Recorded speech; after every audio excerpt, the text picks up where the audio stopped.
shule ya msingi Darajani, lakini shule mpya ya sekondari Darajani.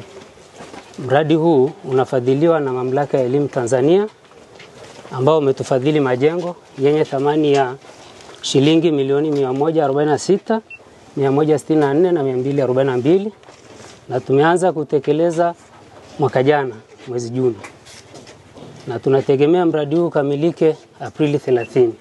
Tuko nyuma ya muda kwa sababu ya changamoto mbalimbali zilizojitokeza, na endapo mradi huu utakamilika utasaidia sana. Tuna wanafunzi wetu hapa wanasoma Ganana Sekondari.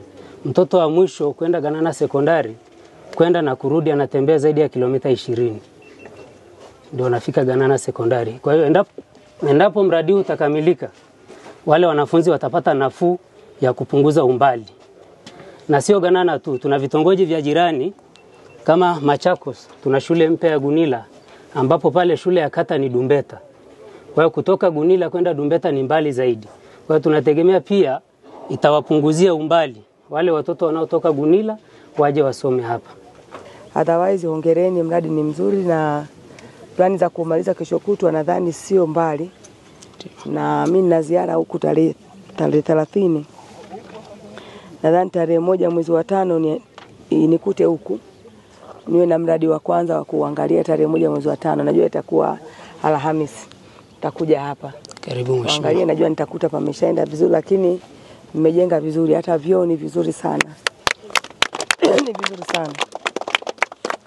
Watoto vitawafaa na watapata utulivu hapa kwa sababu sio mbali sana na maeneo ambayo wanatoka. Na kingine ambacho nadhani sasa tukizingatie, 1 tumalize katika muda unaotakiwa. Lakini 2 nimeongea kuhusiana na bara kichomea taka hapo kwenye chuo cha watoto wa kike. Ni muhimu sana sana. Na kingine ambacho nadhani ni muhimu pia kukizingatia wakati tunakwenda kumalizia ujenzi ni mipango sasa endelevu ya ujenzi wa maabara. Wafadhili hapa wameshafanya kazi kubwa. Kuona sisi tuangalie tunaweza tukaingiaje ili kuwasaidia watoto ambao wanakwenda kule mbali. Kingine cha kuzingatia ni usafi sasa wa eneo. Kwa sababu kesho kutwa panamalizika hapa. Na pakimalizika afisa elimu najua upo. Yuko wapi mama sekondari? Ushaanza harakati za kupambana kuhusu usajili? Anza sasa. Anza sasa wakati hao wanafanya finishing, na wewe uanze na kupambania usajili.